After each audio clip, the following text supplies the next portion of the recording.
Bismillahirrahmanirrahim. Assalamualaikum warahmatullahi wabarakatuh. Selamat pagi teman-teman semuanya. Alhamdulillahirabbil alamin. Wa bihi nasta'inu ala umuri dunya waddin. Wassalatu wassalamu ala asyrafil anbiya wal mursalin sayyidina wa maulana Muhammadin wa ala alihi wa sahbihi ajmain, amma ba'd. Alhamdulillah teman-teman, pada pagi hari ini kita masih diberi kesehatan untuk bertemu kembali dalam perkuliahan studi kelayakan bisnis Islam. Setelah kemarin kita melaksanakan tes, tiba hari ini kita masuk pada pertemuan yang ke-8, yaitu kita nanti akan membahas tentang aspek manajemen dan organisasi. Nah, seperti apa teman-teman? Namun sebelumnya, mari kita awali dengan membaca surat Al-Fatihah. Semoga ada keberkahan pada pertemuan kita hari ini. Ala niyatina wa ala niyatikum bi barakati suratil Fatihah. A'udzu billahi minasyaitonir rajim. Bismillahirrahmanirrahim. Alhamdulillahi rabbil alamin arrahmanir rahim maliki yaumiddin. Iyyaka na'budu wa iyyaka nasta'in. Ihdinas siratal mustaqim. Siratal ladzina an'amta 'alaihim ghairil maghdubi 'alaihim waladdallin. Rabbi ighfirli wa liwalidayya wa lil mu'minina amin. Baik teman-teman, terima kasih. Langsung saja kita nanti akan membahas tentang aspek manajemen dan organisasi, tentu dalam konteks studi kelayakan bisnis Islam. Nah, kalau kita bicara tentang manajemen, tentu kita akan teringat tentang yang namanya apa itu organisasi, ya kan? Apa itu SDM, apa itu manajemen perencanaan dan lain-lainnya. Nah, maka perlu teman-teman ketahui bahwa aspek manajemen dan organisasi ini memang aspek yang cukup penting untuk dianalisis dalam sebuah kelayakan bisnis, kan gitu. Nah, karena nanti akan menyangkut masalah SDM, menyangkut rencana perusahaan, dan ini tentu adalah upaya untuk mencapai tujuan perusahaan itu sendiri. Sehingga harapannya ya, tujuan perusahaan ini nanti bisa tercapai karena sudah memenuhi kaidah tahapan proses dari manajemen itu sendiri, ya. Nah, jadi kalau kita bicara tentang manajemen, pasti kita ingat apa itu proses manajemen. Teman-teman, saya yakin semuanya sudah pernah mendapatkan mata kuliah ini. Nah, saya hanya ingin mengulas sedikit saja. Jadi, proses manajemen itu diawali dari manajer, ya kan? Dari manajer, kemudian melalui proses minimal, ya. Minimal ini ada planning, organizing, actuating, dan controlling. Kemudian baru tercapailah tujuan perusahaan, gitu. Nah, coba kita ulas satu-satu. Nah, jadi setiap fungsi ini, ya, fungsi planning, organizing, actuating, controlling ini tidak bisa berjalan sendiri-sendiri, teman-teman. Kan capai harus dilaksanakan secara berkesinambungan, ya, karena antara fungsi satu dengan fungsi yang lainnya ini adalah sangat erat sekali, ya, sangat erat, sehingga tidak bisa dipisahkan satu persatu.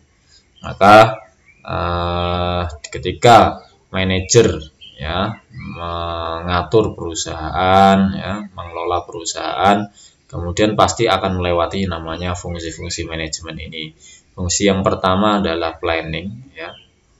Planning itu apa sih? Planning itu perencanaan lah, ya, perencanaan. Jadi proses menentukan arah yang akan ditempuh, kegiatan-kegiatan apa saja yang akan dilalui, tentu dalam rangka mencapai tujuan yang sudah ditetapkan. Makanya di proses ini harus ada apa sih yang akan dilakukan, kapan, bagaimana melakukannya, caranya seperti apa. Nah, itu namanya planning, gitu. Kemudian yang kedua adalah organizing, ya. Organizing itu apa? Organizing, ya, pengorganisasian, ya. Pengorganisasian itu proses mengelompokkan kegiatan-kegiatan atau pekerjaan-pekerjaan dalam unit-unit gitu loh. Ya, sekali lagi pekerjaan itu dikelompokkan, kegiatan itu dikelompokkan dalam unit-unit. Mengapa kok seperti itu? Ya karena supaya nanti bisa tertata dengan jelas antara tugas, wewenang, tanggung jawab. Selain itu juga hubungan kerja tentu ya. Kemudian yang ketiga adalah actuating. Actuating itu adalah pelaksanaan. Ya, pelaksanaan di mana ini adalah proses dalam menjalankan kegiatan atau pekerjaan dalam organisasi ya. Ini sudah tarafnya adalah taraf melaksanakan begitu ya. Menjalankan organisasi ini ya dilakukan oleh semua orang, semua yang terlibat dalam organisasi itu ya kan. Ya kalau manajer ya bekerjanya dengan cara memimpin kan begitu, memberi perintah, memberi petunjuk, memberi motivasi gitu. Nah selanjutnya adalah controlling ya. Controlling ini adalah pengawasan. Pengawasan itu apa? Pengawasan itu proses untuk mengukur dan menilai pelaksanaan tugas apakah sudah sesuai dengan rencana atau belum. Nah jika dalam proses ini terjadi penyimpangan maka ya bisa segera dikendalikan karena ada proses pengawasan atau controlling. Nah, maka ini namanya adalah proses manajemen tidak mungkin bisa dilakukan ketika tanpa ada fungsi-fungsi manajemen yang sudah dilaksanakan. Nah, setelah itu baru tujuan perusahaan dapat tercapai. Gitu teman-teman. Oke ya, kira-kira begitulah konteks manajemen dan organisasi itu. Nah, selanjutnya adalah manajemen pembangunan proyek ya. Jadi kalau bicara tentang proyek itu ya, manajemen proyek ya, itu adalah sebuah sistem untuk merencanakan, melaksanakan, dan tentu mengawasi pembangunan proyek dengan efisien. Sekali lagi fungsi manajemen tadi tidak ditinggalkan, ada proses merencanakan, melaksanakan, mengawasi ya pembangunan supaya bisa lebih efisien ya, diselesaikan bisa tepat waktu kan begitu. Nah, maka dibutuhkan yang namanya perencanaan ya. Perencanaan ini supaya apa? Supaya tidak keluar dari apa yang sudah direncanakan. Oke. Nah, dalam perencanaan proyek ini ya kan, ini nanti menggambarkan mengapa dan bagaimana suatu proyek itu dilaksanakan ya. Jadi proyek itu tentu perlu dianalisis rencana kerjanya ya. Misalnya ya jenis pekerjaannya apa, nah, kan jenis pekerjaannya apa, kemudian waktu penyelesaiannya berapa, kan gitu. Kemudian tenaganya itu berapa, termasuk spesifikasi dari tenaga itu kan, apakah itu staf ahli atau staf biasa dan seterusnya. Kemudian peralatannya ya. Termasuk yang paling penting adalah anggarannya berapa ya. Anggarannya berapa. Nah biasanya dalam perencanaan proyek itu digunakan berbagai teknik ya, alat bantu teknik ya, misalnya kayak bagan gen ya, terus apalagi mungkin teman-teman sudah pernah mendengar ini kan. Kemudian ada network analisis ya, nanti dicari sendiri ya, network analisis. Terus kemudian PERT ya, PERT itu program evaluation and review teknik. Kemudian ada namanya metode CPM ya, CPM itu critical path method. Nah alat-alat bantu ini sangat membantu sekali teman-teman dalam merencanakan sebuah proyek, sehingga rencana pelaksanaan bisa disesuaikan dengan rencana yang sudah dibuat ya, gitu. Nah teknik-teknik ini ya memang didesain agar lebih bisa memperkirakan kapan proyek itu bisa selesai, kalau memungkinkan bisa dipercepat kan gitu. Kemudian aktivitas-aktivitas apa saja yang bisa dipercepat, bisa diselesaikan terlebih dahulu, dan termasuk tambahan biaya yang mungkin terjadi nanti. Nah, jadi kalau dalam menyusun rencana proyek ini ya minimal harus menetapkan tujuannya, ya kan? Kemudian proyeknya itu seperti apa, nah, langkah-langkahnya yang dilakukan apa, jadwalnya, biayanya, termasuk mengenai sumber dayanya, baik itu SDM ataupun SDA, sumber daya alamnya, gitu. Oke, setelah melakukan perencanaan proyek, dilakukanlah namanya penjadwalan proyek. Ya, ini saya memberi contoh satu teknik yang tadi saya jelaskan, yaitu dengan bagan Gantt, ya.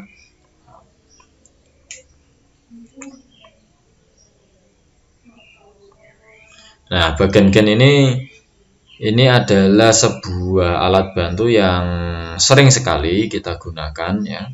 Sering kali kita gunakan terkait tentang menjadwalkan sebuah proyek atau program atau kegiatan tertentu. Nah, kalau bicara tentang jadwal proyek ini kan kita akan menentukan ya aktivitas-aktivitas proyeknya dalam urutan waktu tertentu, ya, di mana, kapan, ya. Nah, ini pendekatannya memang yang paling populer ini adalah Gantt chart, ya, atau bagan Gantt ini. Nah, ini biasanya meliputi aktivitasnya apa saja, kemudian termasuk waktunya kapan. Nah, ini misalnya ini contoh sederhana saja. Misalnya tugas yang aktivitas pertama apa, misalnya ini saya memberikan contohnya adalah TKT Information Technology, ya. Jadi misalnya kita ingin membangun sebuah sistem informasi, ya, membuat proyek sistem informasi pemasaran misalnya. Oke, minggu pertama kita akan mungkin melakukan FGD misalnya. FGD dengan developer, ya, dengan developer program. Oke, di minggu pertama, minggu kedua, minggu ketiga, kan begitu. Ini karena membutuhkan waktu 3 minggu. Kemudian setelah FGD, aktivitas selanjutnya adalah menyusun instrumennya, ya. Menyusun instrumen sistem informasinya apa, ya.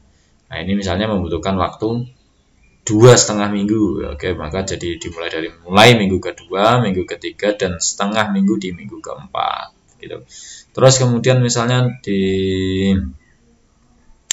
minggu ketiga, tugas yang selanjutnya adalah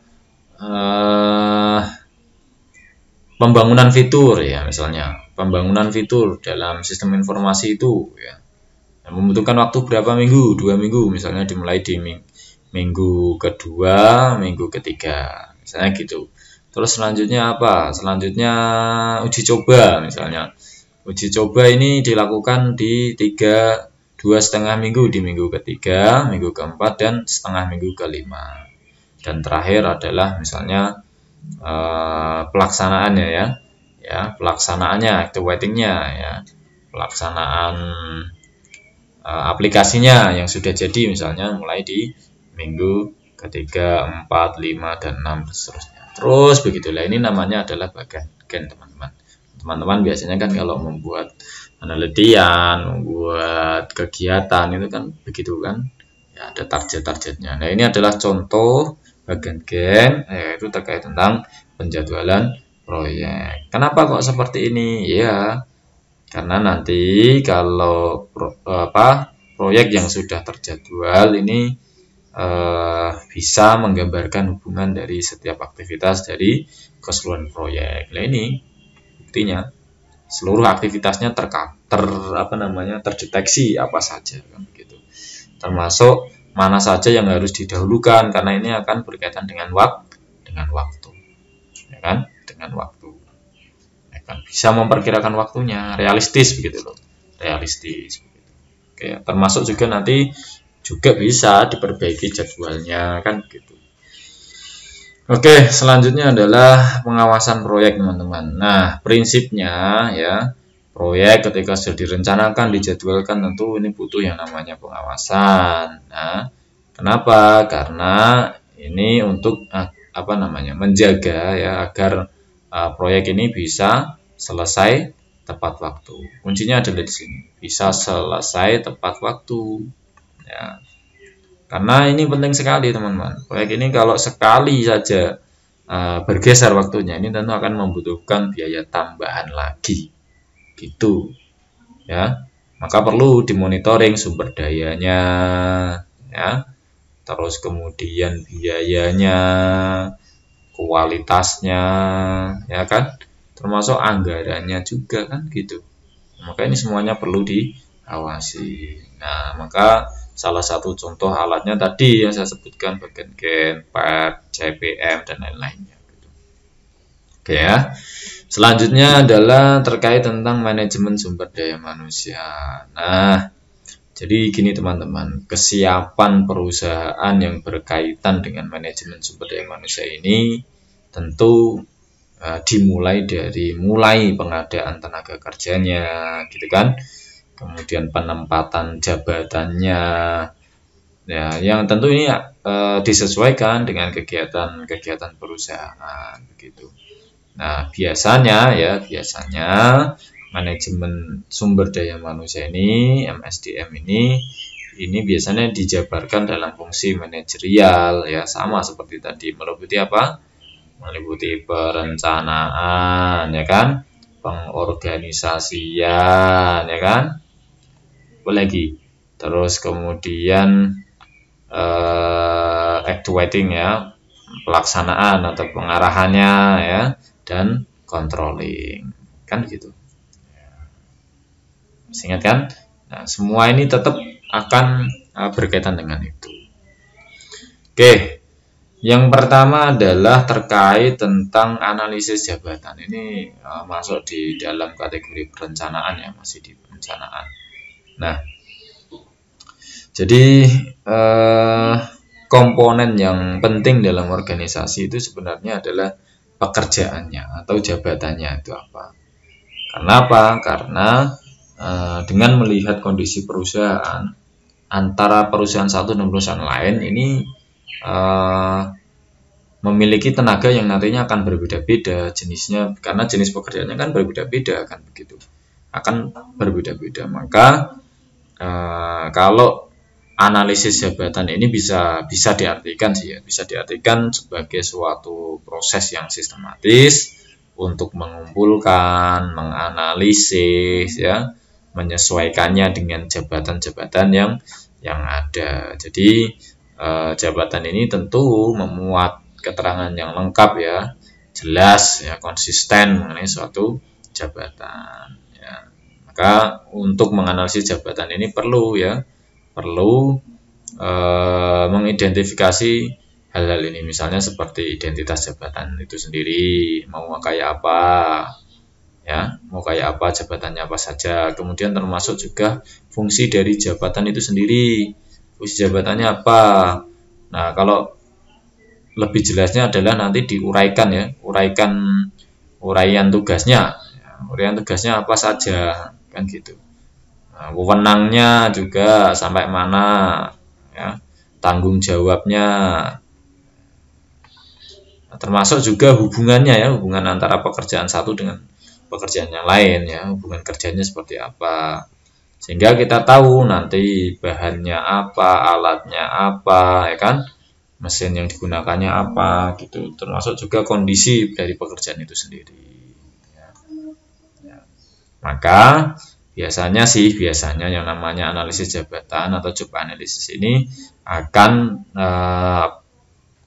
harus apa, ya, istilahnya memenuhi syarat-syarat minimum pada spesifikasi jabatan tertentu. Misalnya persyaratannya apa, ya, pendidikannya minimal apa, kan gitu. Kalau teman-teman lihat lowongan kan gitu kan. Kemudian pelatihannya apa saja yang pernah diikuti, kan gitu. Terus kemudian pengalamannya minimal berapa tahun. Kemudian termasuk mungkin ada nanti syarat-syarat psikologi, ya. Kan tes psikologi itu, kemudian mungkin ada persyaratan khusus yang lainnya, ya, keahlian apa atau apa, kan gitu. Nah, ini fungsinya analisis jabatan itu seperti itu. Jadi detail perencanaannya sedari awal, gitu, ya. Nah, termasuk juga nanti akan ada penghitungannya sebenarnya. Penghitungannya apakah itu berdasarkan beban kerja atau berdasarkan kebutuhan tenaga kerja. Nah, maka yang istilah yang populer itu kan kalau untuk menghitung beban kerja ya. Beban kerja itu kan sama dengan beban kerja aktualnya ya, beban kerja aktual dibagi dengan waktu kerja efektif kan gitu. Waktu kerja efektif ya dikali 100%. Hitungannya kan seperti itu. Jadi beban kerja itu adalah persentase dari beban kerja aktualnya berapa per hari nyatanya, kemudian dibagi dengan waktu kerja efektif ya. Biasanya waktu kerja efektif itu 420 menit per hari ya, dengan asumsi waktu kerja ideal itu dalam setahun itu 200 hari. Kalau setahun itu ada 365 hari kan, 365 hari. Nanti tentu kan ada liburnya, ada cutinya dan lain-lain. Ini kira-kira lah kerja efektif itu adalah setahun adalah 12 hari. Gitu. Maka dari sini nanti akan bisa dihitung ya. Misalnya ada sebuah perusahaan. Nah, perusahaan ini misalnya bergerak di bidang apa ya?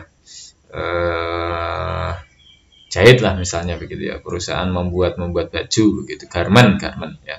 Perusahaan garment ini memerlukan waktu misalnya perharinya berapa menit misalnya ya, misalnya ada 1250 menit per hari ya, maka kalau jam efektifnya itu adalah sehari 420 menit ya, ini kayak untuk pekerjaannya sehari misalnya 1250 menit. Padahal tadi sesuai yang saya sampaikan bahwa waktu kerja efektif itu rata-rata itu adalah 420 menit, ya kan? 420 menit. Nah, maka di sini bisa kita lihat ini. Bisa kita lihat jumlah beban kerjanya berapa ya. Tinggal ini aja bagi 1250 menit dibagi 420 menit dikali 100%, berapa ini? Ya, maka di sini nanti ketemu berapa ini? 0,0125 ya. Ya sekitar ini ya 298%. Nah, kalau 298%, padahal beban kerja ideal itu kan mesti kan 100% kan? 100%, berarti kira-kira ada berapa? Ada 3 kali ya, 3 kali. Kalau 300 bagi 100 kan 3. 298 dibagi 100 kira-kira 2,98 kan. Maka untuk pekerjaan yang seharinya adalah membutuhkan waktu 1250 menit, maka sehari ini butuh 3 karyawan kan gitu. Ya kan? Maka butuh 3 karyawan gitu. Nah, ini adalah contoh misalnya untuk menghitung berapa tenaga kerja, analisis jabatan. Oke ya. Oke lah, selanjutnya adalah pengadaan tenaga kerja. Nah, ini. Jadi konsepnya pengadaan tenaga kerja ini apa sih sebenarnya? Pengadaan tenaga kerja ini adalah upaya untuk memperoleh jumlah dan jenis tenaga kerja yang tepat untuk memenuhi kebutuhan organisasi. Tentunya ini perlu ya, kalau tergantung perusahaannya apa kan gitu. Perusahaannya nanti bisa dilihat ya, jumlah dan jenis tenaga kerjanya yang tepat itu seperti apa, ya kan. Maka dalam pengadaan tenaga kerja sendiri ini nanti biasanya ada yang namanya penarikan, ya, rekrutmen. Rekrutmen itu apa? Rekrutmen ya mencari calon karyawan yang memenuhi syarat kan gitu. Ya, sehingga perusahaan ini bisa memilih orang. Kuncinya adalah memilih orang, ya kan, yang paling tepat untuk mengisi lowongan yang ada. Gitu. Nah, setelah rekrutmen tentu ada istilah yang namanya placement atau penempatan. Ya.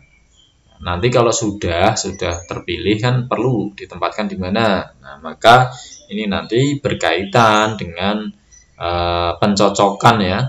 Pencocokan antara orangnya dengan jabatan yang dijabat, kan begitu. Tentu berdasarkan kebutuhan jabatan yang ada, gitu. Nah, ini namanya adalah pengadaan tenaga kerja. Rumit ya? Ya lumayan sih. Maka biasanya perusahaan-perusahaan besar ini ada manajemen tersendiri untuk ada manajer tersendiri ya untuk mengurusi hal-hal ini. HRD namanya. Oke, selanjutnya adalah kompensasi. Nah, kompensasi ini ya gimana ya? Kompensasi ini istilahnya adalah ujung tombaknya ya dari jalannya sebuah organisasi itu. Kenapa? Karena ini berkaitan dengan upah begitu ya, gaji dan lain-lain lah ya. Jadi kompensasi ini ada dua teman-teman. Kompensasi ada kompensasi finansial ya. Ada juga kompensasi non finansial ya. Kok bisa begitu Pak? Iya, kompensasi finansial itu kan biasanya ya kita tahu lah orang bekerja mesti mengharapkan upah, ya kan? Mengharapkan gaji, mengharapkan bonus, ya kan? Ada THR kalau mendekati Ramadan kayak gini, mendekati Lebaran kayak gini kan gitu. Tapi tetap kompensasi itu juga ada yang non finansial, misalnya adalah rasa aman, ya kan? Kemudian bisa mengembangkan diri, pengembangan, ya kan? Terus apa ya, karirnya gimana, dan lain-lainnya lah, termasuk status ya, pengakuan, nyamanan, persahabatan dan lain-lain. Maka orang bekerja ini tidak semata-mata mengharapkan kompensasi finansial saja sebenarnya. Percuma kadang orang bekerja itu gajinya banyak tapi ternyata nggak nyaman karena tekanannya tinggi, itu juga ada. Maka ini adalah bagian dari kompensasi itu sendiri. Nah, kalau kompensasinya bisa baik ya, artinya bisa memuaskan masing-masing pihak, maka ya tentu ya perusahaan nanti akan mudah sekali memperoleh tenaga kerja yang potensial dan profesional. Jadi kalau di luar negeri ini kalau di luar negeri itu biasa ya, perusahaan-perusahaan besar ini sering mengincar orang-orang yang potensial ya. Artinya orang yang sudah bekerja di perusahaan ini nanti biasanya akan ditawari dengan gaji yang lebih tinggi untuk supaya pindah. Kayak sistem transfer pemain bola lah gitulah ya. Orang main di klub ini gajinya sekian, terus kemudian diiming-imingi oleh klub lain dengan gaji yang lebih tinggi ya, kayak gitu. Itulah keunggulan ketika perusahaan bisa membuat manajemen kompensasi yang tepat. Artinya akan mudah sekali mendapatkan tenaga yang potensial dan profesional. Di samping itu juga bisa mempertahankan karyawan yang baik ya, mempertahankan karyawan. Ini juga penting juga, karena kalau sering terjadi rekrutmen itu kan membutuhkan banyak biaya kan. Karyawan keluar masuk itu kan juga merugikan bagi perusahaan. Artinya berarti strategi yang harus dilakukan adalah selain finansial juga harus non finansial. Persahabatan harus dibangun ya, budaya organisasi harus dibangun dengan sebaik mungkin supaya orang-orang itu betah gitu, bisa bertahan terus gitu. Nah, selain itu juga bisa meningkatkan produktivitas ya kan. Kalau orang semangat bekerja kan, kemudian mendapatkan gaji yang layak, dukungan persahabatan yang baik, mereka akan produktif gitu, bekerja tidak terbebani kan gitu dan sebagainya. Oke ya, kira-kira itulah kompensasi. Nah, terus kemudian kalau dalam Islam, gimana sih itu kompensasi dalam ekonomi Islam itu? Nah, saya ingin menggambarkan bahwa di sini ada sebuah perbedaan yang cukup signifikan antara ekonomi konvensional ya dengan ekonomi Islam. Bedanya di mana? Oke, kalau kita bicara tentang upah, yang pertama ya, biasanya ini. Jadi aspek tentang mengaitkan antara jumlah upah dengan moral, ini kalau di ekonomi Islam wajib hukumnya ya. Kalau di ekonomi Islam wajib hukumnya. Kenapa? Karena upah ini akan selalu beriringan dengan moral yang ada dari karyawan itu, begitu. Nah, misalnya kalau orang bekerja, kalau dalam konteks bisnis Islam itu kan tidak boleh itu menyingkirkan teman dengan cara yang tidak sehat, begitu kan? Kemudian melakukan upaya-upaya supaya bisa mendapatkan upah yang lebih tinggi dengan cara-cara yang tidak sah, misalnya begitu, membuat laporan fiktif dan lain sebagainya, itu nggak boleh kalau dalam Islam, itu haram kan. Nah, maka inilah bedanya dengan ekonomi konvensional. Kalau ekonomi konvensional kan relatif, persaingan itu malah kadang sengaja diciptakan supaya, nah maka biasanya sih kalau persaingan-persaingan yang perebutan jabatan dan lain-lainnya itu kan kadang unsurnya sudah gak sehat, unsurnya sudah gak sehat, KKN dan lain-lainnya. Nah, maka ini yang perlu teman-teman perhatikan ketika nanti menjadi pengusaha, ya pastikan ya teman-teman mengaitkan antara jumlah upah ini dengan konteks moralnya itu. Oke, kemudian yang kedua adalah memberikan upah ya didasarkan pada kewajiban dunia akhirat. Kalau Islam menggaji seorang karyawan itu hukumnya wajib karena dia punya tanggungan dunia dan akhirat, kan begitu. Kalau ekonomi konvensional tentu tidak menggunakan itu, dia hanya mungkin didasarkan pada kewajiban dunia semata, tapi kalau akhiratnya mungkin juga tidak, ya kan. Pokoknya Anda bekerja tak gaji, udah selesai. Kamu memberikan saya tenaga, saya memberikan Anda uang, udah selesai, kapitalis kan. Kalau Islam enggak, jadi ada unsur kewajiban dunia dan akhirat. Kadang malah orang-orang yang membuat proyek, melaksanakan proyek itu kan kadang-kadang gini, nggak pengen misalnya mengerjakan proyek ini di bulan puasa, khawatir takut mengganggu kegiatan puasanya, misalnya kayak gitu. Itu bagian dari ini ya, menyandarkannya pada unsur akhirat gitu. Oke, selanjutnya yang ketiga adalah pemberian upah. Ini orientasinya adalah mengharapkan ridho Allah sebenarnya, mengharapkan pahala. Jadi kalau orang pebisnis muslim harus begitu. Jadi harapannya kalau bisa memberikan upah kepada karyawannya nanti bisa beribadah dengan nyaman, keluarganya tercukupi, kan gitu. Nah ini loh upahnya nih, adalah ridho Allah. Nah beda kalau perusahaan-perusahaan konvensional, tentu mereka pokoknya saya butuh tenaga sekian, nanti tak gaji sekian, udah gitu. Hubungannya hanya itu saja, tidak ada unsur sampai ke sana. Oke, kemudian yang keempat adalah upah ini harus berprinsip pada keadilan, justice, ya harus keadilan, itu wajib, ya wajib kalau bagi Islam. Kalau di perusahaan-perusahaan konvensional, ya itu relatif, ada yang memang menggunakan prinsip keadilan, namun ya, ada juga ya karena pedoman atau prinsipnya ekonomi konvensional ini kan mendapatkan keuntungan sebesar-besarnya dengan modal sedikit-dikitnya, kan gitu. Maka ya relatif, ada yang memang menggunakan prinsip keadilan, ada yang tidak juga. Kemudian yang kelima terakhir adalah upah ini harus dengan prinsip kelayakan, harus layak, wajib itu bagi pebisnis muslim memberikan upah yang layak. Yang biasanya kita kan terkenal dengan konsep-konsep mudharabah, murabahah dan lain-lainnya lah. Di mudharabah, di syirkah itu kan harus ada pembagian yang adil, pembagian yang layak, sehingga tenaga yang dikeluarkan itu sesuai dengan upah yang diterima. Kalau dia kan misal ya ada, namun juga relatif juga gitu. Oke ya teman-teman, jadi mungkin inilah sedikit perbedaan antara konsep kompensasi atau upah dalam ekonomi Islam dengan konvensional gitu. Oke. Nah, selanjutnya adalah tahap pengembangan, teman-teman. Masih di ini ya, pengadaan tenaga kerja tadi.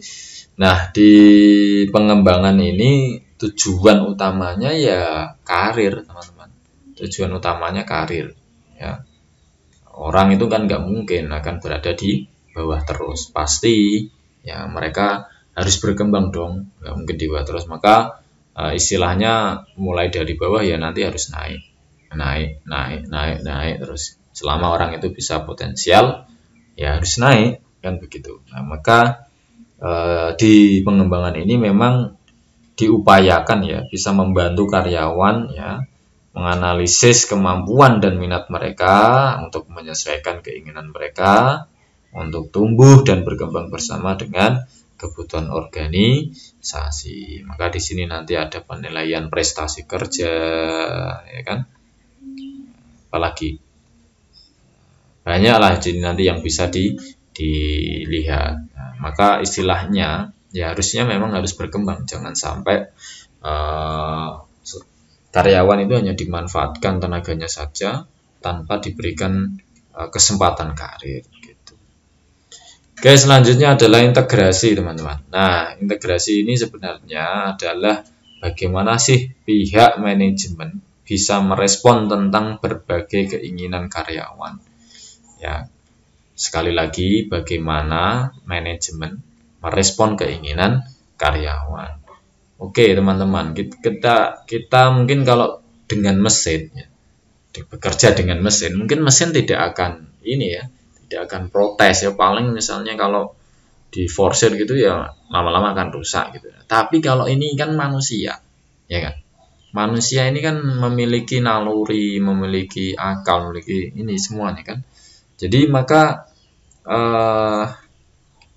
dari manajemen itu sendiri ya, manajemen sumber daya manusia ini harus ini melihat penyesuaian keinginan karyawan dengan organisasi. Kenapa? Ya harus tumbuh bareng gitu, harus tumbuh bareng antara kalau perusahaannya maju ya karyawannya harus maju kan gitu.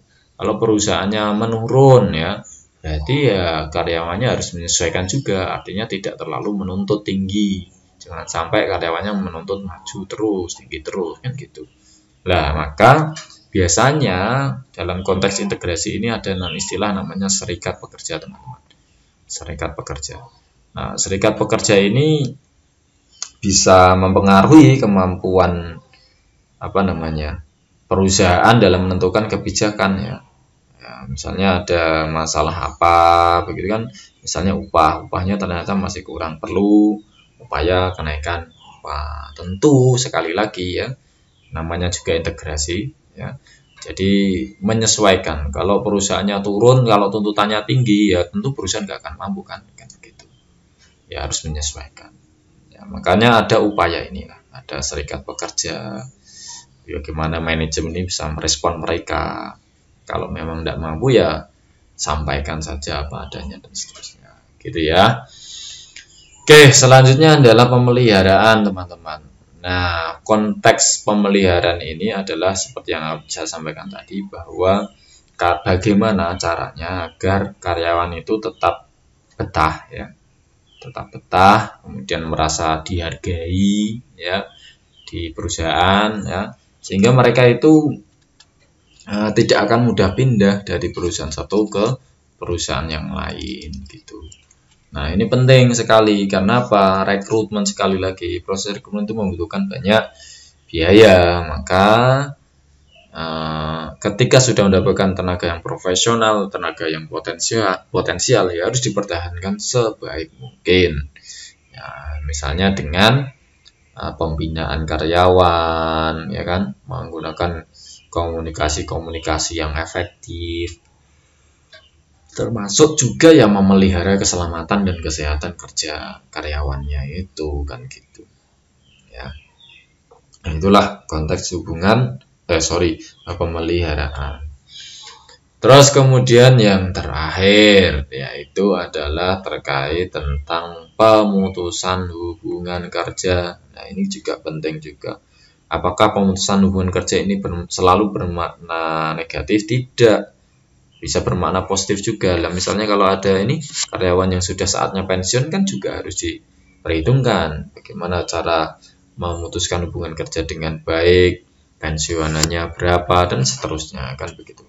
Nah, maka memang pemutusan hubungan kerja ini ya disebabkan oleh beberapa hal ya. Ada memang secara alamiah, ada yang memang mungkin juga ada yang mengajukan pengunduran diri secara dini, itu juga ada pensiun dini, atau yang paling parah adalah memang karena pemecatan ya, ini ya kan beda-beda kan, orang keluar itu kan alasannya beda-beda. Nah, maka ini juga perlu upaya atau program manajemen yang tepat ya terkait tentang pemutusan hubungan kerja itu. Mungkin membuat program pensiun atau apa kan.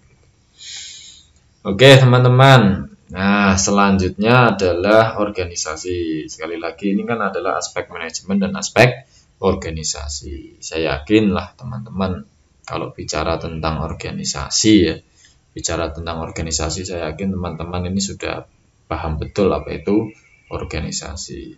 Tidak perlu saya panjang lebarkan terkait tentang organisasi.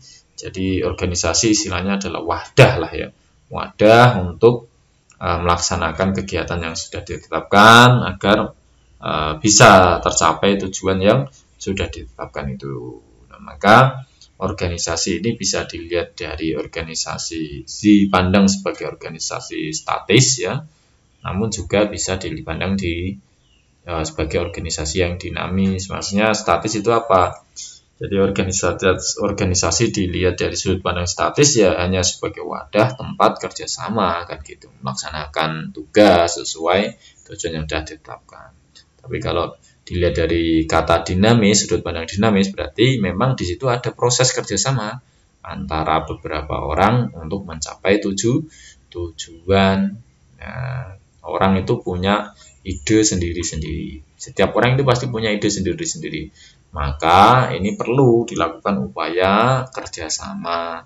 Nah, maka organisasi itu dari sudut pandang itu berarti kan dinamis kan? Dinamis. Karena orang punya pemikiran berbeda-beda dikumpulkan jadi satu supaya bisa tujuan bisa tercapai itu kan begitu. Nah, maka nanti perlu didesain ya, desainnya bagaimana? Mendesain struktur organisasi ya. Jadi desain struktur organisasi itu ya tentu ditentukan oleh beberapa hal ya teman-teman. Desain struktur organisasi itu ya, misalnya dari yang pertama strategi organisasi yang digunakan apa.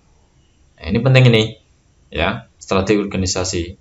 Jadi ini nanti akan sangat berpengaruh terhadap yang namanya perubahan-perubahan pada organisasi. Desainnya nanti akan berbeda-beda ya. Kita tahu bahwa organisasi itu kan dinamis kan teman-teman. Dinamis, mungkin hari ini mungkin bisa organisasi dibuat sentral gitu ya, sentralistik lah.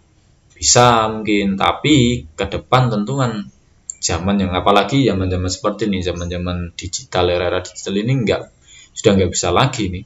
Kayaknya beberapa perusahaan besar ini harus merubah pola yang sentral menjadi desentral. Kenapa saya bilang seperti itu? Iya, teknologi itu sangat berpengaruh sekali, ya, memengaruhi sekali dalam upaya pola pikir. Banyak loh sekarang anak-anak muda bekerja dari rumah, dan biasa mendapatkan gaji yang banyak lagi.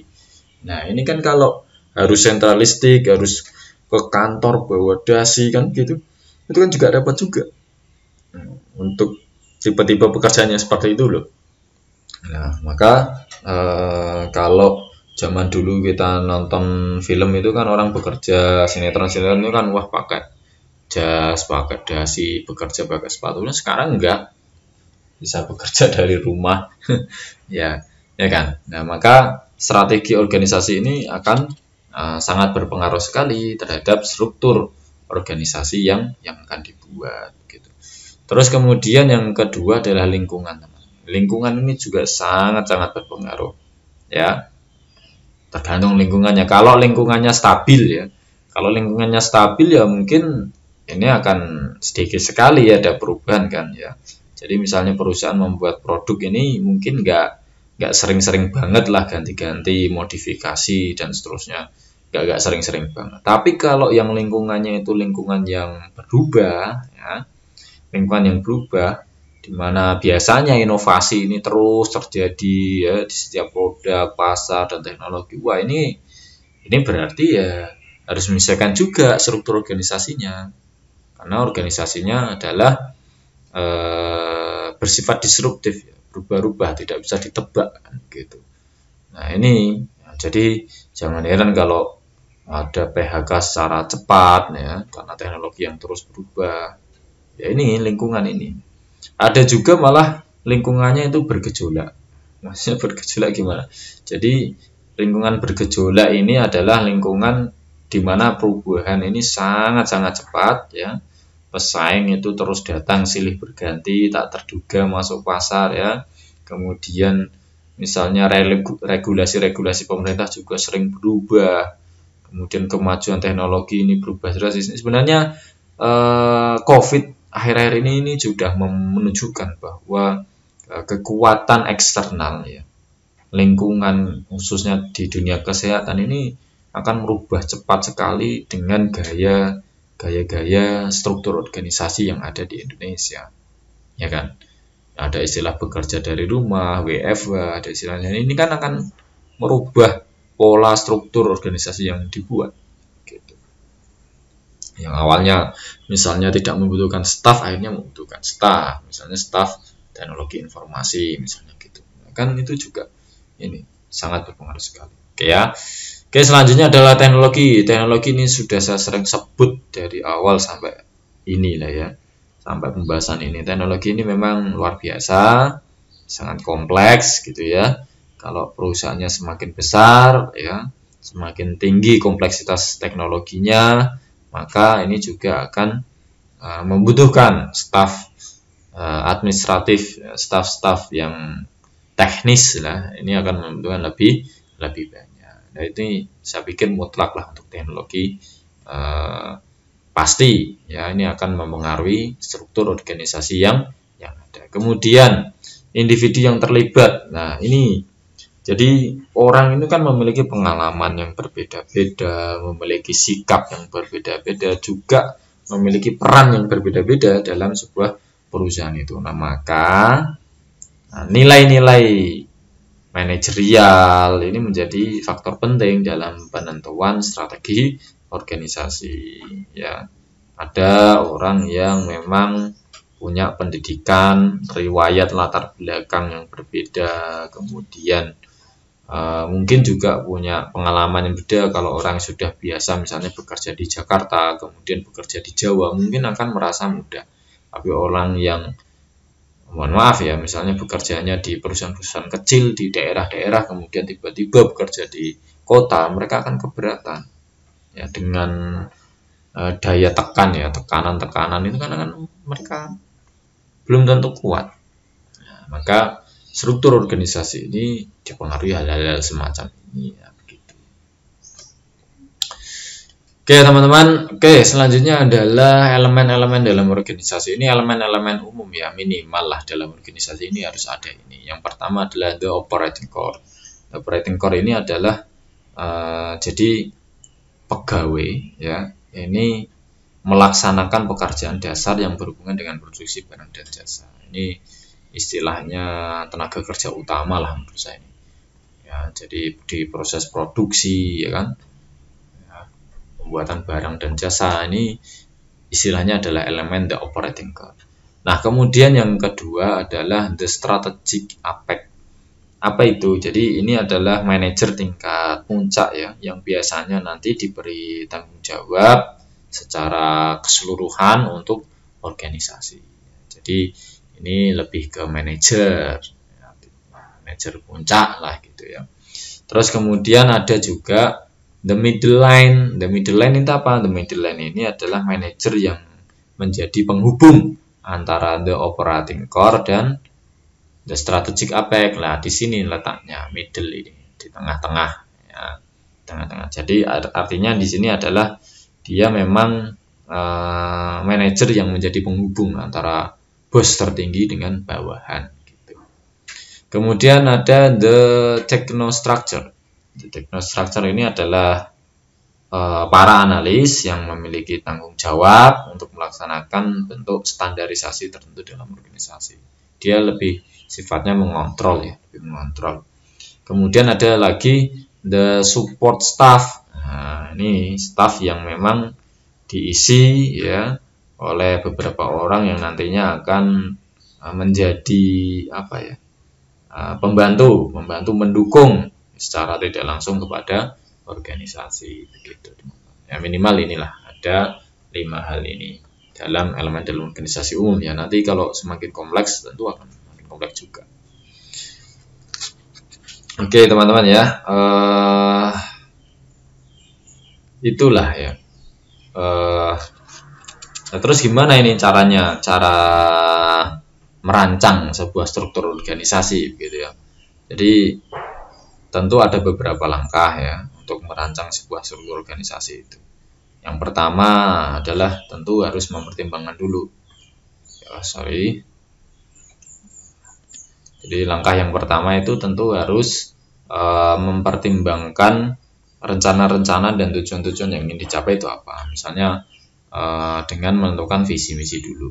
Nah, visi misinya apa? Visi misi perusahaan ini nanti akan berkaitan sekali dengan struktur organisasi yang akan dibuat ya. Karena dari visi dan misi ini bisa dijabarkan ya karakteristik jenis-jenis pekerjaannya apa kan gitu. Terus kemudian yang langkah kedua ya. Langkah kedua ya, terus kemudian bisa ketika bisa membuat visi misi, bisa dijabarkan tenaganya nanti apa. Nah, tinggal langkah kedua tentukan aktivitasnya. Ya, aktivitasnya apa saja untuk mencapai tujuan itu, aktivitasnya apa saja. Maka di sini nanti akan bisa dilihat struktur organisasi yang tepat itu apa. Misalnya aktivitasnya bergerak di garmen misalnya. Di garmen ini kan membutuhkan tenaga produksi, tenaga penjualan, pergudangan, termasuk tenaga SDM kan, personalia, terus keuangan dan lain-lainnya. Ini kan nanti bisa terlihat aktivitasnya apa kan gitu. Nanti butuh tenaganya apa. Secara simpel gitu. Kemudian langkah ketiganya apa? Langkah ketiganya ya mengelompokkan aktivitas itu sendiri, mengelompokkan ya. Jadi apa saja dibagi ya. Misalnya pekerjaannya bersifat manajerial dan operasional, ya, maka dibagi divisi-divisinya apa, ya, manajerial apa, operasional apa, bidang apa kan gitu. Nanti akan tergantung pada produk yang dibuat juga ya. Misalnya apakah berdasarkan wilayah atau berdasarkan konsumen yang akan dilayani atau prosesnya atau sebagainya kan gitu. Terus kemudian yang terakhir baru ya menentukan tingkatan manajemennya. Ya. Tingkatan manajemennya seperti apa, ya kan? Apakah ini manajer puncak atau manajer tengah, middle yang tadi yang saya sampaikan, atau the operating core, ya bagian karyawan inti yang akan membuat produk yang akan kita tawarkan. Gitu. Oke ya. Oke, kira-kira begitulah dalam mendesain struktur organisasi. Nah, yang terakhir adalah terkait tentang bentuk-bentuk organisasi, teman-teman. Ya, bentuk-bentuk organisasi. Jadi, organisasi seperti yang saya sampaikan ini akan menyesuaikan dengan bidang usaha yang dijalankan. Nah, maka bentuk-bentuk organisasi ini ya tergantung juga ya apa perusahaan itu bergerak di bidang apa, kemudian apakah itu berupa perseroan terbatas atau hanya berupa firma CV atau mungkin hanya perusahaan-perusahaan perseorangan. Nah, maka ini kan akan menjadi beda-beda kan begitu. Nah, secara garis besar saja ya, secara garis besar ini organisasi ada ada banyak lah ya, ada beberapa tipe organisasi. Ada tipenya adalah organisasi lini. Organisasi lini ini adalah organisasi yang memang semata-mata memiliki hubungan wewenang lini dalam organisasi. Ya biasanya sederhana kan gitu. Ya hanya ada hubungan antara atasan dan bawahan ya. Atasan dan bawahan. Ya, ini sifatnya biasanya dia lebih memiliki wewenang yang lebih tinggi gitu ya. Pokoknya perintahnya general manager, misalnya terhadap sales manager ini ya mutlak kan gitu. Ya, mutlak. Sentral lah, lebih ke sentral begitu. Nah, maka tipe-tipe organisasi seperti ini biasanya organisasinya masih kecil ya, membutuhkan karyawan yang lebih sedikit. Mungkin contohnya gini. Misalnya general manager langsung ke sales manager ini punya punya manajer divisi-divisi ya, tentu masih berkaitan dengan sales ya. Sekali lagi berkaitan dengan sales ya. ya udah langsung kayak gini modelnya. Ini organisasi ini, artinya ini organisasi ini memang sederhana gitu ya. Jadi ciri-cirinya biasanya sih setiap kepala unit gitu ya, setiap kepala unit ini dia memiliki wewenang dan tanggung jawab penuh atas segala bidang pekerjaan dalam unitnya gitu. Biasanya gitu.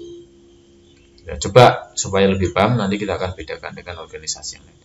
Selanjutnya adalah organisasi lini yang sekaligus organisasi staf.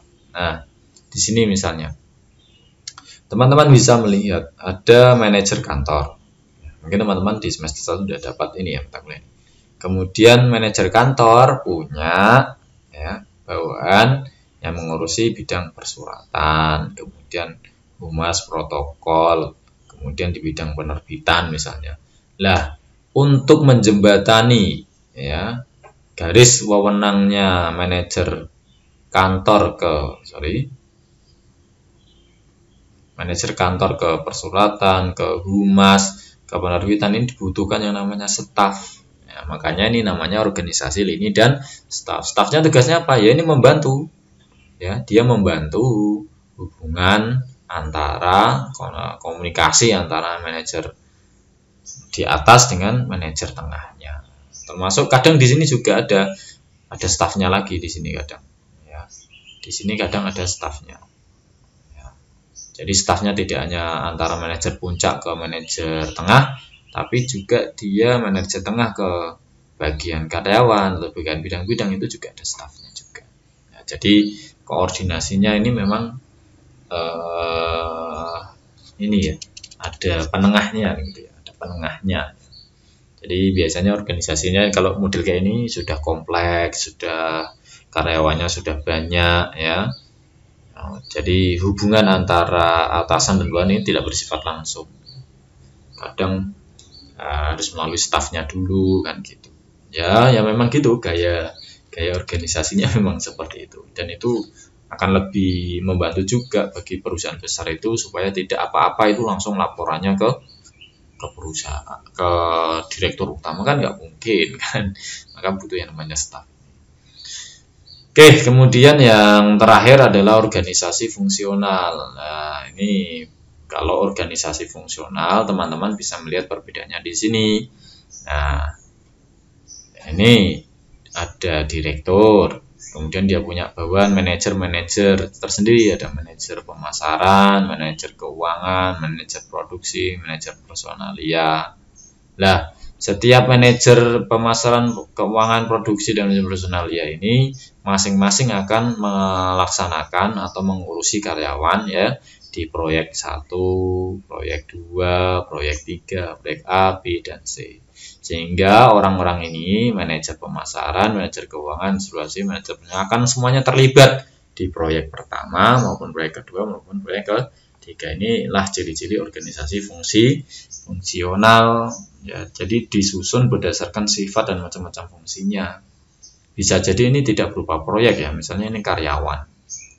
Ya, karyawan ini nanti akan berkaitan dengan manajer pemasaran, keuangan, jadi laporannya lebih kompleks lagi ini ya, lebih kompleks. Malah ada juga yang gabungan ke semuanya ya. Jadi ada ini, kalau ini kan hubungan secara lini yang saya sampaikan tadi.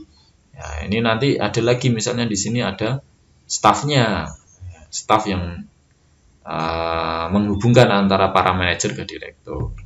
Ya ini tambah ini lagi, tambah kompleks lagi kan begitu. Oke teman-teman ya, mungkin itu yang bisa saya sampaikan. Sampai bertemu kembali di pertemuan berikutnya. Mohon maaf jika banyak kekurangan. Teman-teman sehat selalu, sukses selalu. Sampai bertemu kembali di pertemuan berikutnya. Assalamualaikum warahmatullahi wabarakatuh.